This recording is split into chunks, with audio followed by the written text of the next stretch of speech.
You know, there's something absolutely fascinating about the way our culture treats solitude. We've been conditioned, from the moment we can understand language, to believe that being alone is somehow a problem that needs to be solved. It's treated almost like a disease, a condition to be cured. And I want to suggest to you today that this is one of the most pernicious lies that society perpetuates, because the fear of being alone keeps people enslaved in ways they don't even begin to recognize. Let me start by asking you a simple question. Why is it that when you see someone eating alone in a restaurant, there's this immediate assumption that something must be wrong?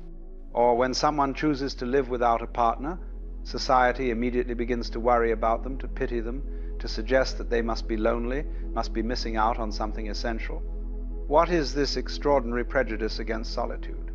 The answer, I think, is quite simple and quite disturbing.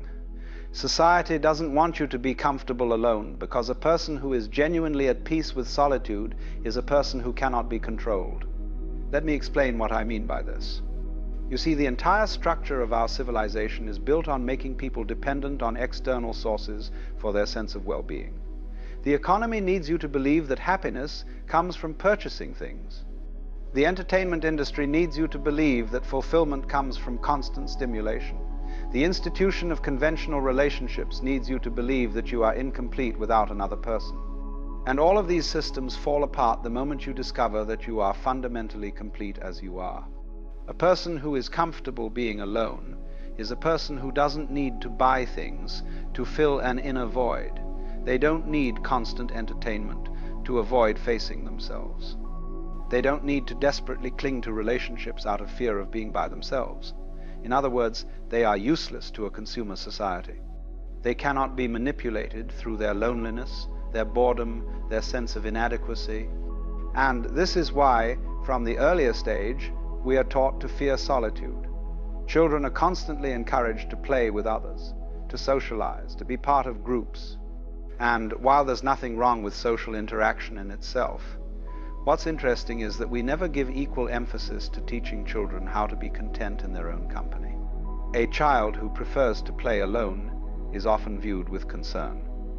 Parents worry, is something wrong? Why isn't my child more social? As if the capacity for solitude were a defect rather than a skill. Now, I'm not suggesting that human beings should become hermits, or that social connection isn't valuable. That would be absurd. We are, after all, social creatures in many respects. But what I am suggesting is that there's a profound difference between choosing to be with others from a place of wholeness and clinging to others from a place of fear. And our society has systematically destroyed our ability to tell the difference. Let me put this another way. When you cannot bear to be alone, when you need constant company, constant noise, constant distraction, what is it that you're running from? You're running from yourself. You're running from silence. You're running from the voice inside your own head. And society encourages this flight, because as long as you're running, you're consuming, you're conforming, you're remaining safely within the boundaries of what's expected. But here's what society doesn't want you to discover. Solitude is not loneliness. These are two entirely different states of being, though our culture deliberately confuses them. Loneliness is a feeling of lack, a sense that something is missing. It's painful, it's anxious, it's desperate. But solitude, true solitude, is something else entirely. Solitude is fullness, it's completeness. It's the recognition that you don't need anything outside yourself to be whole. The mystics have always understood this. The great spiritual teachers throughout history have regularly withdrawn into solitude. The Buddha sat alone under the Bodhi tree. Jesus went into the desert for 40 days. The Taoist sages retreated to their mountain hermitages. And why did they do this? Not because they hated people, but because they understood that in silence and solitude you can hear what gets drowned out by the constant noise of society. In solitude, you discover who you actually are beneath all the roles you've been playing, beneath all the masks you've been wearing. You discover what you actually think rather than what you've been told to think. You discover what you actually want rather than what advertising has convinced you to want. You discover your own rhythm, your own pace, your own nature. And this discovery is absolutely terrifying to to a system that depends on your conformity. Think about it this way. Imagine a person who genuinely enjoys their own company, who finds their own thoughts interesting, who doesn't need external validation or constant social proof to feel valuable. This person is not going to spend money they don't have on things they don't need to impress people they don't like. This person is not going to stay in a toxic relationship simply because they can't face being alone. This person is not going to accept a soul-crushing job just for the status or the ability to afford a lifestyle that's supposed to signal success to others. A person comfortable with solitude is dangerous to the established order because they have found the secret that society works very hard to keep hidden. You don't need most of what you think you need. You don't need the constant approval of others. You don't need to fill every moment with activity and noise. You don't need to define yourself through your relationships, your possessions, your achievements. You are already something, someone, complete in yourself. Now, let me address what I think is a common misunderstanding. When I talk about solitude, I'm not talking about isolation. Isolation is imposed from without. It's a cutting off, a rejection. Solitude, on the other hand, is chosen from within. It's a positive state, not a negative one. And here's the paradox. It's only when you're truly comfortable being alone that you can have genuine relationships with others. You see, when you need other people to complete you, to make you feel whole, to give you a sense of identity, your relationships become transactions. You're using people to fill a void, and they're using you to fill theirs. There's a kind of desperation to these connections, a clinging quality, and this is what passes for love in our society, this mutual dependence, this shared fear of being alone.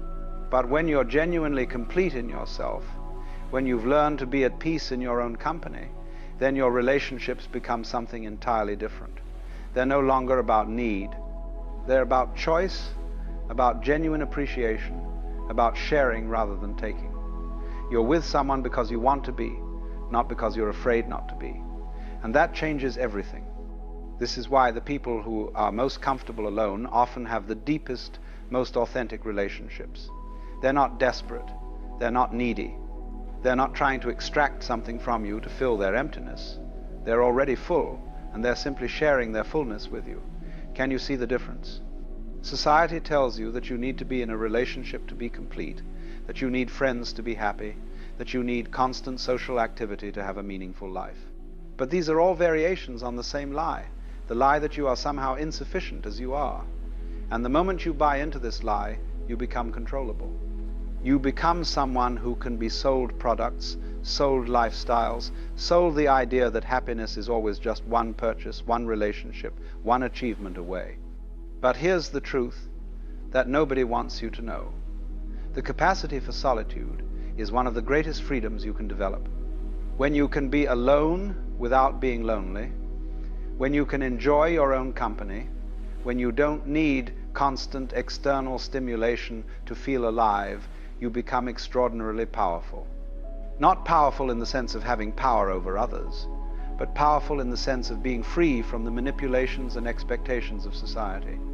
Let me give you a practical example of what I mean. Consider how much of your behavior is driven by the fear of what others will think. The clothes you wear, the opinions you express, the life choices you make. How much of this is authentically yours, and how much is performance for an imagined audience? When you're truly comfortable being alone, this external audience loses its power over you. You stop performing. You start living. And this is frightening to society, because society depends on everyone playing their assigned roles, following the script, wanting the same things, pursuing the same goals. A person who steps out of this game, who doesn't care about impressing others, who isn't driven by social pressure, who can sit quietly in a room by themselves and be perfectly content, this person is ungovernable in the most profound sense. Now, I want to be very clear about something. I'm not romanticizing loneliness. Forced isolation, especially over long periods, can be genuinely harmful. Human beings do need connection. But there's a world of difference between healthy connection and desperate dependence. And our society has lost the ability to tell the difference. What I'm advocating for is the cultivation of what you might call self-sufficiency of the spirit. This doesn't mean you don't need anyone or anything. It means you're not defined by your need. It means you can be with others without losing yourself, and you can be alone without falling apart.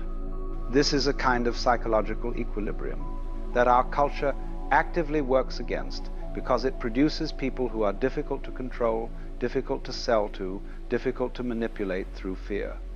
Think about advertising for a moment. So much of it is based on the idea that you're not enough as you are. You need this product to be attractive. You need this service to be successful. You need this experience to be interesting. The entire industry is built on creating and exploiting a sense of inadequacy. But a person who is genuinely comfortable with themselves, who has explored their own depths in solitude, sees through this game immediately. They recognize it as the manipulation it is. The same is true of much of what passes for social life. How much social activity is actually enjoyable, and how much is driven by obligation, by fear of missing out, by the need to maintain appearances. When you're at peace with solitude, you become very selective about how you spend your time and energy. You stop doing things just because you're supposed to. You stop seeing people just because you feel obligated. You start making choices based on what actually nourishes you, not what looks good to others. And here's where it gets really interesting.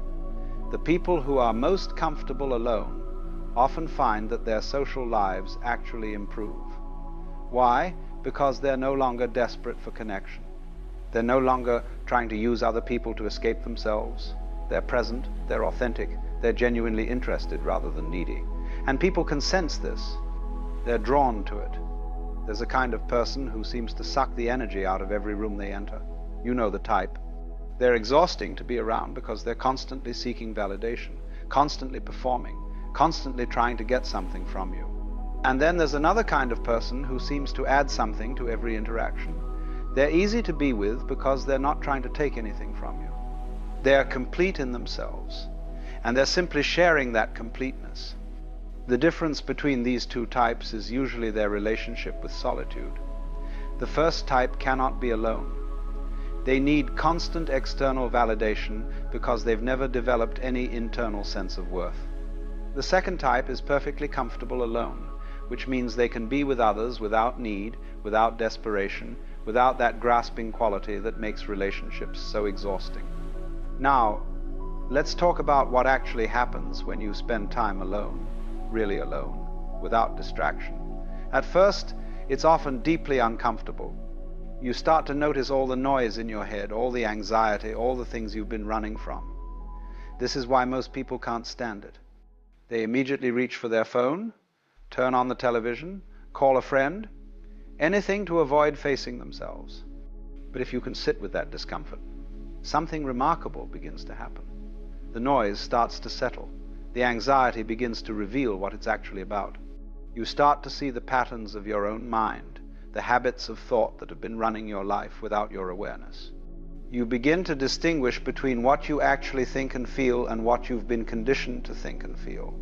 This is a process of what you might call self-discovery, though that's almost too grand a term for it.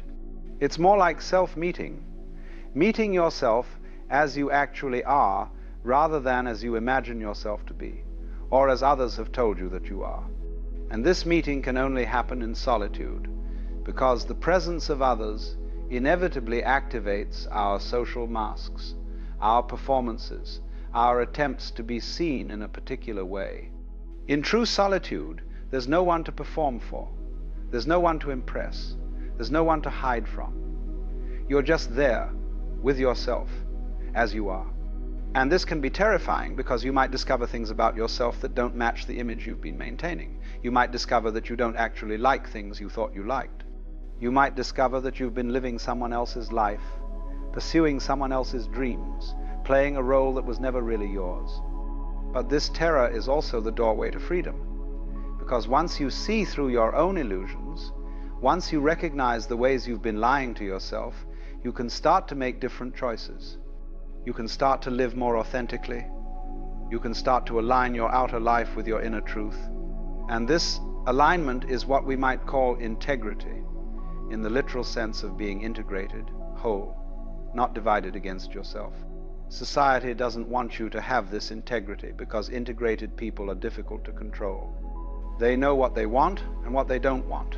They know who they are and who they aren't. They can't be easily swayed by trends or peer pressure or advertising. They make their own decisions based on their own values, not on what they think will make them look good to others.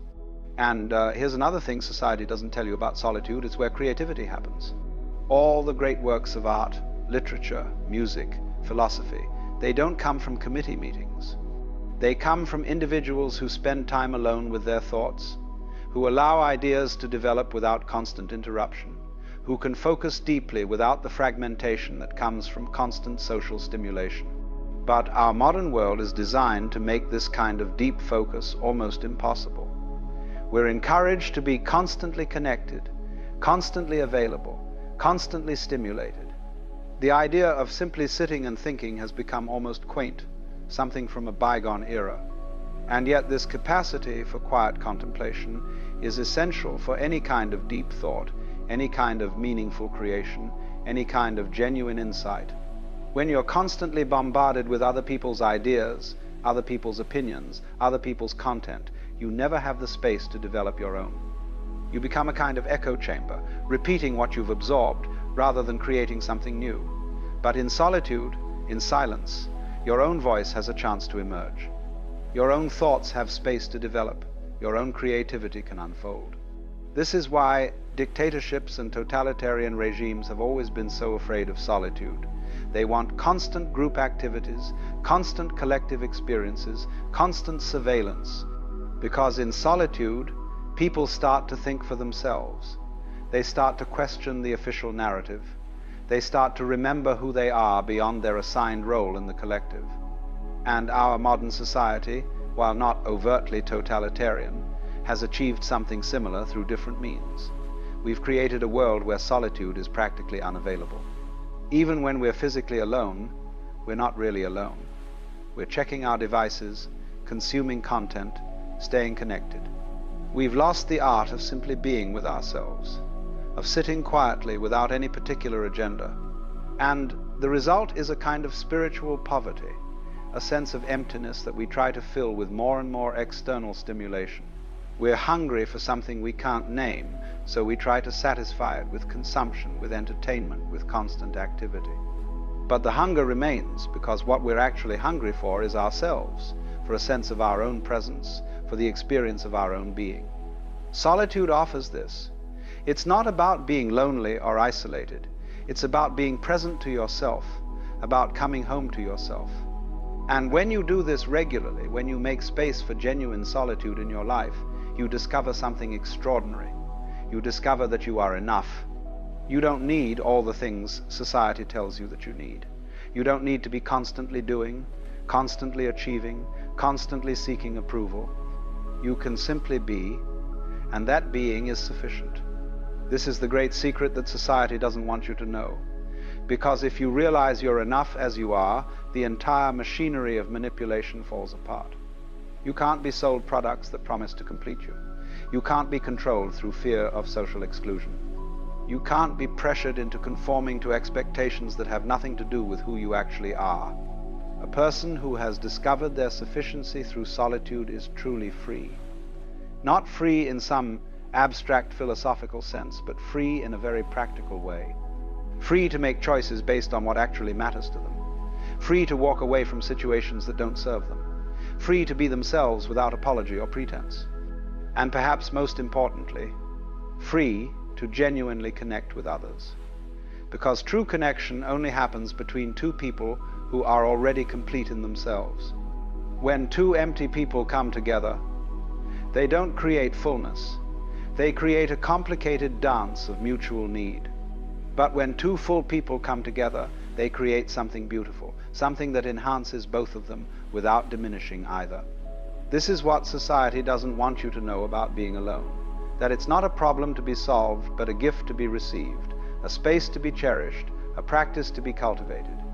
That the capacity for solitude is the foundation of all genuine freedom, all authentic relationship, all creative work, all deep thought. So I encourage you to experiment with solitude, not as a punishment or a duty, but as an exploration. Spend time alone without distraction. Sit with yourself. Listen to the silence. Get to know who you are when no one else is watching. You might be surprised by what you discover. You might find that you're actually quite interesting company.